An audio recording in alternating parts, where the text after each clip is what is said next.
I'm Erin. I'm going to be going through the warm-up and introduction to our lesson plan, which is myself, Asma, Zoe and Paisley.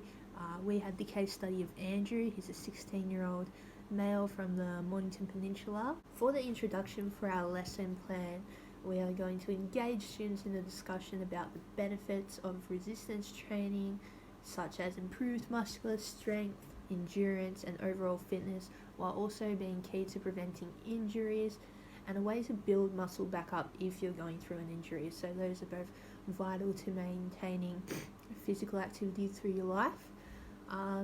So we want to explain that resistance training uses external resistance such as dumbbells, resistant bands to work the muscles and challenge them to become stronger. So we want to emphasize the importance of proper technique, progression and safety precautions while performing resistance exercises. So we want the class to be sitting down in a classroom. We want this classroom ideally to have a whiteboard or projector so we can put examples up on the whiteboard and write and display the teaching cues and key information. We're also going to be having handouts for our students, detailing the lesson plan, what we're going through, so students can take those home after the lesson, and especially beneficial to Andrew as he's wanting to implement resistance training, so that will have the exercises listed on it so he can take his memory from the class and hopefully implement it into his routine. Some of the teaching cues will be in the introduction will be outlining the importance of proper technique, as this is vital to resistance training, as if you don't follow the proper technique, this can enhance the chance of injury or hurting your muscles or not getting the benefits of resistance training, so building muscle and all that. So if you're not doing proper technique, it will harm the chances of improvement to your physical health. Check for understanding. You want to encourage students to ask questions. Obviously ask them questions back to make sure they're understanding everything and get them to repeat stuff back to you. And modifications you can make to this introduction is we can use a projector to display the handout, as I mentioned previously.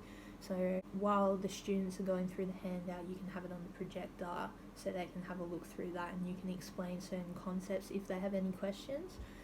You can also have students, if you're going through the technique, repeat it back to you. So if you're going through a resistance band technique and you've got your leg going out, you can have the students do that back to you. So this can help pinpoint some students who might need a bit more help, or those who seem confident and might need extension tasks, so maybe a harder exercise. So for our warm-up, we're going to begin with a brief cardiovascular warm-up to increase heart rate and body temperature. Obviously, when you go into exercise, you don't want your muscles to be cold, as that increases the risk of injury. So students have two options where they can choose between skipping and running. Half the class can skip for 2 minutes, whilst the other can jog back and forth between cones for 2 minutes. And after those 2 minutes, the groups will switch. This activity, we want a large area where we can split those two groups up to go through those two different warm-up activities. Obviously these activities are dynamic in nature, so they need space to be able to do it.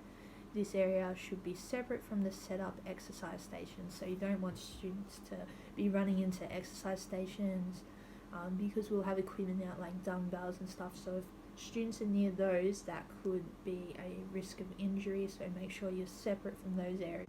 The equipment needed for the warm-up is skipping ropes and cones. A couple of teaching cues is just to remind students that this is a warm-up, it's not a sprint, it's just to get the body moving, so just jog lightly at a pace that you can keep for the full 2 minutes.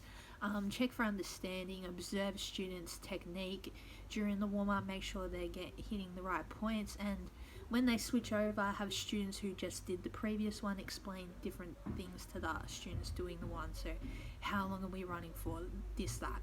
For the modification, you can focus on tinkering with the intensity and duration of the drills depending on your student group. Obviously you know your student group as best as you do, and with injuries and all that, so you can look, if you think your students won't react well to running or skipping at the start, you can look at doing dynamic stretching as a way to show which muscle groups you're targeting during the workout, but also get them warmed up in a different way. Now on to Paisley. Okay, so for the 40 minutes of our main body of our class, we decided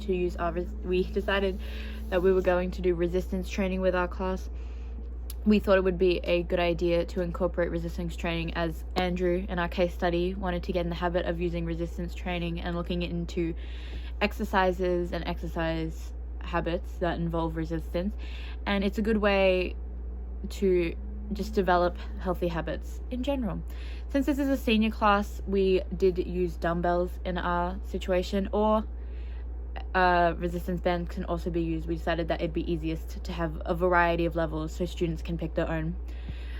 We are doing our resistance exercises in a circuit format, so for our 40 minutes we're going to spend 10, 15, 20 minutes going through every exercise, explaining it, as this is a year 10 class. Obviously we're going into further depths of the how and the why we do these exercises, going over how this is impacting our body, what muscles each exercise will work, as well as why we might want to work them. So for the case of Andrew, we used a variety of exercises, whole body, each focusing on how that can relate to his general life, his want for the resistance training, and also his soccer, because obviously we wanted to relate to the students.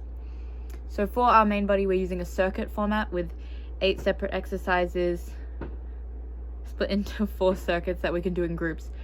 One of the things in our case study was that Andrew mostly did soccer for social, so we thought it'd be good to exercise in groups. Not only does that allow students to communicate with each other and help each other, if they need to check for understanding, they can use their peers in some way and they can work with each other, but it also brings a social element and a community aspect to the concept of the resistance training, which we thought would be good because it would relate exactly to what Andrew wants.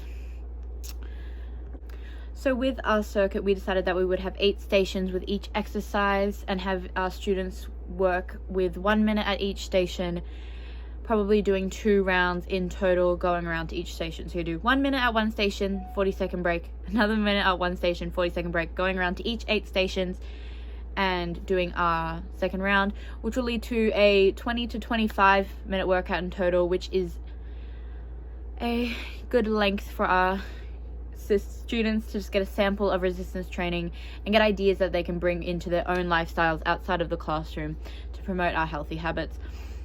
The reason why we have the groups and our circuit format is because we thought it could accommodate a variety of students. So if you had students that want to work at a really high intensity or are more engaged with the content, like Andrew may be, you can put them in a group and they can really work together at a higher intensity, higher pace.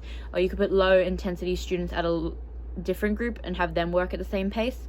Or if you wanted, you could put them both together, mix up your groups, decide however you want to make them work together in a variety of different levels.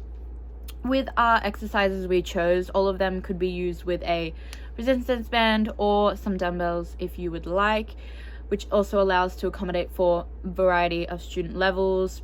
Resistance bands for students who may feel less confident, and dumbbells for more advanced students who might be looking for more intense workout. So our 8 exercises that we chose were our deadlifts, working on hip mobility, as well as general strength of your hamstrings and your quads that can be used with dumbbells or weighted or bands, as well as a dumbbell press, working on your chest, which we could use a band for as well. We had banded lateral lunges for mobility of your hips and legs, as well as general quad strength. We had high plank or low plank, depending on intensity, which students can pick for themselves. It can be a challenge by choice to allow students to do what fits them, as well as dead bug, same thing, work on the core, build general core strength of the body to help stability and balance, which is key in general life, as well as we wanted to work on calf raises, which would be a bit more applicable to Andrew's situation and do his soccer, but also just help with general leg strength. And our final exercise that we chose was our box squats and our medicine ball squats, which is the only exercise that will require something more than a resistance band or a dumbbell if the students choose.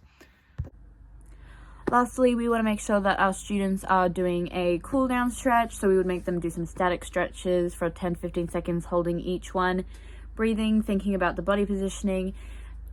Static stretching after exercise, specifically resistance training, can help reduce injury in future, as well as just help reduce the muscle fatigue that they may feel after they work out.